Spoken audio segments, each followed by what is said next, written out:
السلام علیکم، کیسے ہیں تمام حضرات؟ امید کرتا ہوں انشاءاللہ سب خیریت سے ہوں گے۔ آج کا عمل میں خواتین حضرات کے لیے خاص کر لے کر آیا ہوں، جو خواتین حضرات بہت زیادہ پریشان رہتی ہیں اپنے گھر کے مسائل کی وجہ سے، اپنے شوہر کی طرف سے بہت زیادہ پریشان رہتی ہیں۔ جن خواتین حضرات کے شوہر انہیں گالی گلوچ کرتے ہیں، مارتے پیٹتے ہیں یا طلاق کی دھمکیاں دیتے ہیں، اور خواتین اپنے مائکر جا کر بیٹھ جاتی ہے، اور ایسے میں مرد حضرات خواتین کو لینے بھی نہیں جاتے اور طلاق کے پیپر تیار کر کے ان کے گھر بھجوا دیتے ہیں۔ تو ایسی خواتین کے لیے میری گزارش ہے کہ اس عمل کو لازمی کریں، اور اس سے فائدہ 100% انشاءاللہ اللہ کی ذات سے امید ہے 100% اس سے فائدہ آپ کو ہوگا۔ عمل بتانے سے پہلے میری گزارش ہے ویڈیو کو پورا دیکھا کریں، تاکہ آپ کو عمل اچھی طرح سے سمجھ میں آ جائے، کیا اس کی ترتیب ہے کرنے کی، اور کیا اس کا طریقہ کار ہم نے اس ویڈیو میں بتایا ہے۔ بہت سے حضرات کرتے ہیں کہ ویڈیو بوریت سی لگتی ہے تو اس کو اسکپ کر کے چلے جاتے ہیں، ایسا نہ کیا کریں، کیونکہ ویڈیو کے اندر بہت کچھ چھپا ہوتا ہے، بشرطِ یہ کہ آپ پورے دیکھیں ویڈیو کو تو انشاءاللہ آپ کو سمجھ آئے گا۔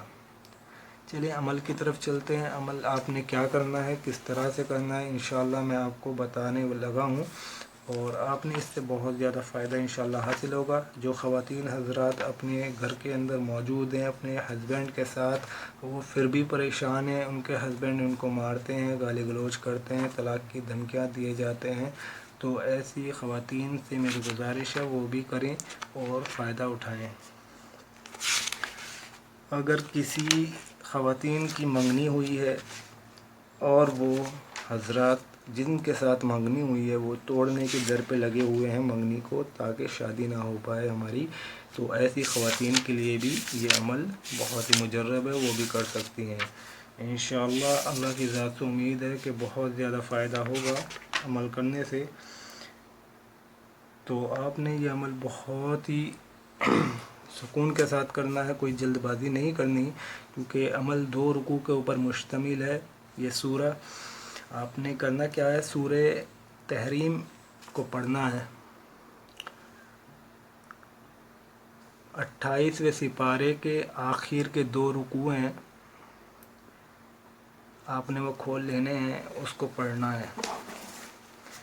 یہ دیکھ لیں، آپ کو شاید اب صحیح سے دکھ رہا ہوگا۔ یہ یہاں سے شروع ہے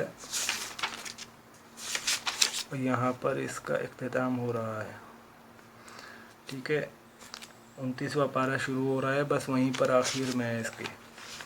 آپ نے یہ سورہ جب پڑھیں گے، اس کا جب عمل آپ کریں گے، اس کا وظیفہ کریں گے، تو آپ سب سے پہلے کوئی صدقہ نکالیں گے، چاہے 1 روپیہ ہو، 2 روپیہ ہو، یا جتنی بھی آپ کی استطاعت ہو اس حساب سے آپ صدقہ نکالیں گے۔ اس کے بعد آپ نے یہ عمل 2 ٹائم کرنا ہے، ایک فجر میں اور ایک عشاء کے وقت۔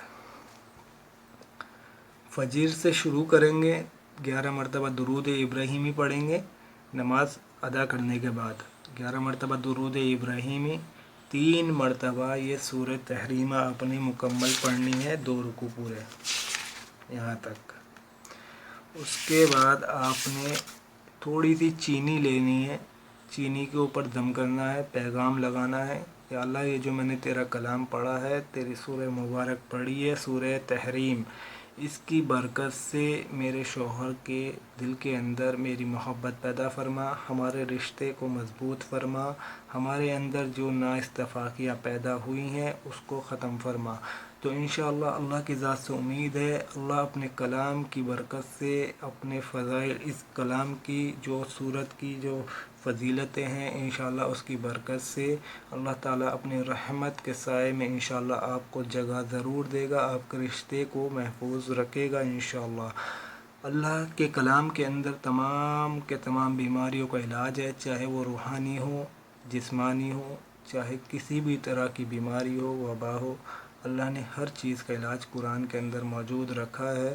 تو ہم نے جب قرآن سے علاج کرنا ہے تو ہمیں اس کو لازمی پڑھنا بھی ہے۔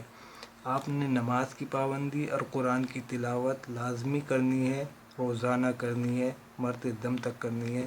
انشاءاللہ آپ کو کبھی کوئی مسائل پیش نہیں آ سکتے، میں اس چیز کی گارنٹی لیتا ہوں۔ اگر آپ اس کی قرآن کی تلاوت کو لازمی پکڑ لیں گے اور نماز کی پابندی کو لازمی پکڑ لیں گے، انشاءاللہ آپ کو کبھی کوئی مسائل پیش نہیں آئیں گے۔ مسائل کیوں پیش آتے ہیں؟ ہم قرآن کی تلاوت بھی کر رہے ہیں اور نمازوں کی پابندی بھی رکھ رہے ہیں، پھر بھی ہمارے ساتھ مسائل پیش آ رہے ہیں۔ اس کی وجہ کیا ہے؟ اس کی وجہ یہ ہے کہ ہمارے اندر اخلاص پیدا نہیں ہے، خشوع و خضوع ہمارے اندر موجود نہیں ہے۔ ہم نمازیں پڑھتے ہیں، ہمارا دھیان اپنی دکانوں پر، اپنے گھر کے اندر، اپنے کاروبار میں، اپنے بیوی بچوں میں چلا جاتا ہے، جو کہ شیطان کی طرف سے حملے ہوتے ہیں۔ شیطان ہمیں اچک لیتا ہے نماز کے اندر سے ہی، جبکہ ہمارا سارا دھیان، سارا ہمارا رجحان، ہمارا سارا کا سارا فوکس اللہ کی طرف ہونا چاہیے کہ اللہ ہمیں دیکھ رہا ہے۔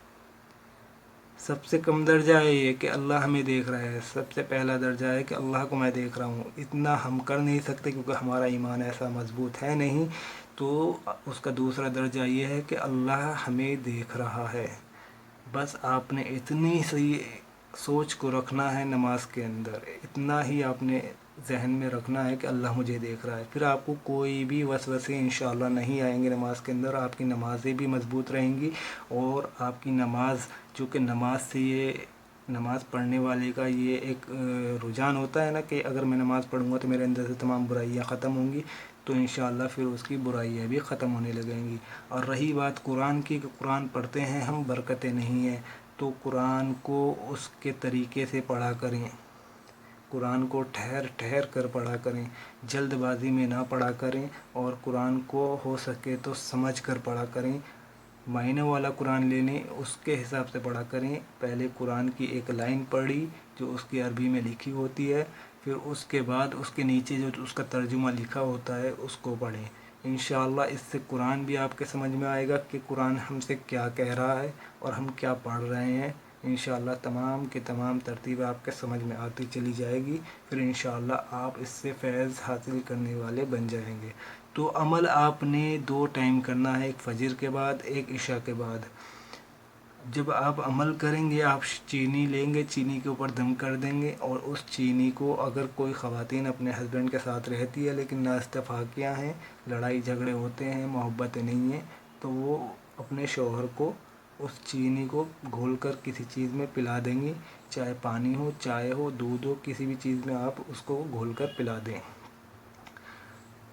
اگر جو خواتین حضرات اپنے شوہر سے الگ ہیں، دور رہتی ہیں، اپنے مائکے میں رہتی ہیں، اور وہ اس کو کھلا پلا نہیں سکتی، تو ایسی خواتین کے لیے ہے کہ وہ چینی کے اوپر دم کر کے کیڑیوں کو کھلائیں، چونٹیوں کو کھلا دیں، کسی درخت کی جڑ میں ڈال دیں، یا دیوار کے کونے ہوتے ہیں، کونوں میں اکثر چیونٹیاں رہتی ہے، تو وہاں پر ڈال دیں، یا چھت پر لے آ کر ڈال دیں، وہاں پر چیونٹیاں کھا لیں گی اس کو۔ انشاءاللہ آپ کا مسئلہ حل ہوتا چلا جائے گا۔ آپ نے یہ 21 دن تک کرنا ہے، انشاءاللہ 11 دن کے اندر اندر آپ کے مسائل حل ہو جائیں گے۔ ٹھیک ہے، دعا خیر میں یاد رکھیں، نمازوں کی پابندی لازمی کریں، قرآن کی تلاوت کریں، اپنا خیال رکھیں۔ اللہ حافظ۔